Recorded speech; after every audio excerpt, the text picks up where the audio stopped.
नमस्कार दोस्तों, जय श्री कृष्णा, राधे राधे। जीतिया की व्रत कथा। सालों पहले नर्मदा नदी के ठीक पास कंचवटी नाम का एक नगर बसा हुआ था। वहाँ राजा मलयकेत का शासन था। कंचवटी नगर के पास में ही एक रेतीली बलुहटा नामक जगह थी, जिसके पास में एक बड़ा सा पेड़ था। उस पेड़ में एक चील रहती थी और नीचे एक गीदड़। दोनों में गहरी दोस्ती थी। एक दिन दोनों ने सोचा कि सारी महिलाएं जीतिया व्रत करती हैं, तो क्यों ना हम भी कर लें। इसी सोच के साथ दोनों ने ठान ली कि अब वो भी इस व्रत को करेंगे। उन्होंने श्री जीवतवाहन भगवान को मन ही मन नमस्कार करते हुए कहा, हम आपकी पूजा और व्रत पूरी विधि के साथ करेंगे। जैसे ही व्रत का दिन आया तो पास के ही एक धनवान व्यापारी की मौत हो गई। उसको अंतिम विदाई देने के लिए बलुहटा ही लाया गया, जहाँ गीदड़ और चील रहते थे। व्रत के दिन गीदड़ ने मरे हुए व्यक्ति को देखा तो उसे भूख लग गई। वो खुद को रोक नहीं पाई और मांस खाने की वजह से उसका व्रत उसी वक्त टूट गया। उस व्यापारी के शव को चील ने भी देखा था, लेकिन उसने व्रत के कारण उसे नहीं खाया। उसके बाद चील और गीदड़ दोनों अगले जन्म में कंचवटी के भास्कर नामक ब्राह्मण के घर में बेटी के रूप में पैदा हुए। चील का जन्म बड़ी बहन के रूप में हुआ, जिसका नाम सीलवती पड़ा और उसकी शादी बुद्धसेन नामक लड़के से कराई गई। गीदड़ का जन्म उसकी छोटी बहन कपूरावती के रूप में हुआ। समय होने पर उसका विवाह कंचवटी के राजा मलयकेतु से उसके पिता ने कराया। भले ही कपूरावती विवाह के बाद कंचवटी की रानी बन गई हो, लेकिन उसे बेटा का सुख नहीं मिला। उसके घर जितने भी बच्चे जन्म लेते थे वो उसी दिन मर जाते थे। ऐसा होते होते कपूरावती काफी परेशान हो गई। इधर उसकी बड़ी बहन सीलवती को 7 बेटे हुए थे। जब उसके सारे बेटे बड़े हो गए तो उन्होंने महल में कार्य करना शुरू कर दिया। अपनी दीदी के बेटे को देखकर धीरे धीरे कपूरावती रानी के मन में जलन का भाव पैदा होने लगा। उसने इसी जलन की वजह से अपने पति को कहकर अपनी दीदी के सारे बेटों के सिर कटवाकर एक बर्तन में रख दिए। उन सभी 7 बर्तनों को कपूरावती ने लाल रंग के कपड़े से ढक दिया और अपनी दीदी सीलवती के पास भिजवा दिया। भगवान जीवतवाहन भी ये सब देख रहे थे। उन्होंने रास्ते में ही सभी 7 भाइयों के सिर को धड़ से जोड़ा और अमृत पिलाकर जिंदा कर दिया। फिर सभी भाई अपने घर चले गए और उन बर्तन में भगवान की कृपा से फल भर गए। उधर कपूरावती अपनी दीदी के घर से शोक समाचार मिलने के इंतजार में बैठी हुई थी। जब कोई संदेश नहीं आया तो वो खुद ही सीलवती के घर चली गई। वहाँ जैसे ही उसने अपनी दीदी के सारे बेटे को जिंदा देखा तो वो हैरान हो गई। कुछ देर बाद उसने दीदी सीलवती को अपनी हरकत के बारे में बताया।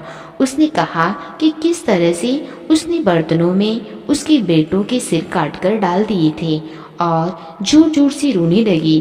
तभी सीलवती को अपने पिछले जन्म के बारे में याद आ गया। वो अपने छोटी बहन को उसी पेड़ के पास लेकर गई जहाँ वो दोनों पहले रहा करते थे। उसने कपूरावती को पिछले जन्म में रखे जीतिया व्रत की पूरी कहानी सुनाई। यह सब जानते ही कपूरावती ने उसी वक्त अपना दम तोड़ दिया। राजा को तुरंत सीलवती ने इस बात की जानकारी भिजवाई। अपनी पत्नी के बारे में दुख भरा समाचार मिलते ही राजा वहां पहुंचे और कपूरावती को उसी पेड़ के नीचे अंतिम विदाई दी। तो दोस्तों, कहानी से हमें यही सीख मिलती है, बुरे कर्म कभी भी पीछा नहीं छोड़ते, गलत कर्मों की सजा को भोगना ही पड़ता है। दूसरी कहानी इस प्रकार है। चूलिया और सियारे 2 बहनें थी। चूलिया बेहद गरीब थी, मेहनत मजदूरी करके अपने बच्चों का पालन पोषण करती थी। वहीं सियारिन गलत आचरण वाली महिला थी। सियारिन ऐस मौज करती थी और जूलिया से हमेशा जला करती थी। सियारिन यह सोचती रहती थी कि वह इतना खुश कैसे रह पाती है। जूलिया की हंसी खुशी सियारिन सहन नहीं कर पाती थी, जिसके कारण उसे सताने का अनेकों अनेक प्रयास किया करती थी।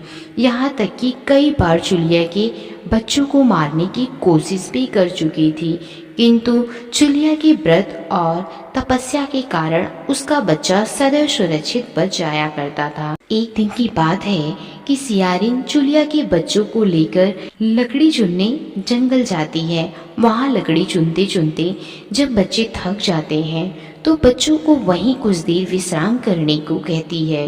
बच्चे जब सो जाते हैं तो सियारिन उन बच्चों का सिर काटकर एक टोकरी में रखकर वापस घर आ जाती है और जूलिया को वह भेंट करती है। कहती है, दीदी जंगल से नारियल लाई हूँ, बच्चों को खिला देना। जूलिया उस टोकरी को उठाकर नहीं देखती, वह एक किनारे रखकर चली जाती है।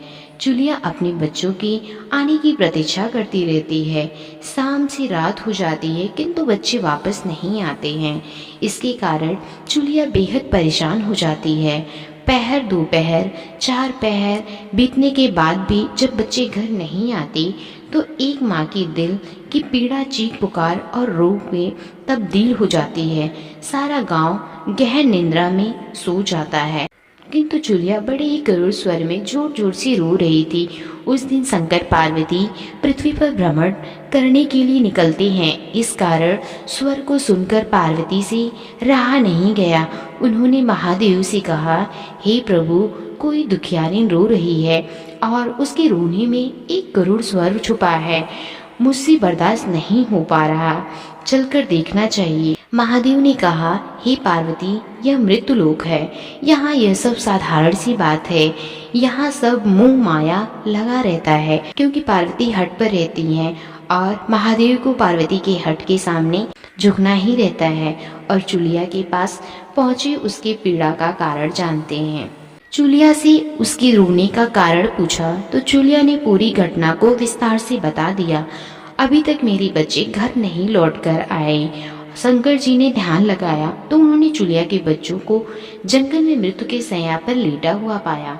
शंकर जी ने पार्वती जी के अनुरोध पर उन बच्चों को पुनः जीवित करके जूलिया के ममता की रक्षा की। बच्चे नींद से उठे, उन्होंने वहां मौसी को ढूंढा किंतु मौसी वहां नहीं थी। बच्चे घबराते हुए घर आए और मौसी के सारे घटनाक्रम को माँ के सामने व्यक्त किया। जूलिया उसी समय जाकर सियारिन से लड़ने लगी, क्यों तुम मेरे बच्चों जंगल क्यों ले गई? इस प्रकार बच्चों को अकेला छोड़ आई। अब दोनों बहनों में लड़ाई शुरू हो गई।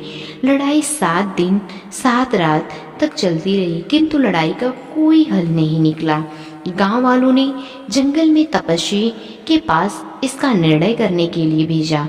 दोनों उस तपस्वी के पास पहुंचे।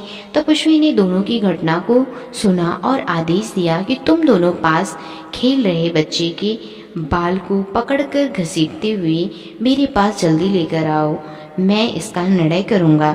जूलिया एक माँ थी, वह बच्चे की पीड़ा जानती थी। उसने महात्मा की वचनों का पालन नहीं किया। वहीं सियारिन दौड़ती हुई जाती है और खेलते हुए बच्चे का बाल खींचकर ले आती है। इस पर तपस्वी सियारिन को श्राप दिया कि तू इसी प्रकार जलती रहेगी और सदैव दुख भोगती रहेगी। जो महिला एक बच्चे का पीड़ा और एक माँ की ममता को नहीं जानती, वह इस पृथ्वी पर दुख भोगने के अलावा कुछ नहीं कर सकती।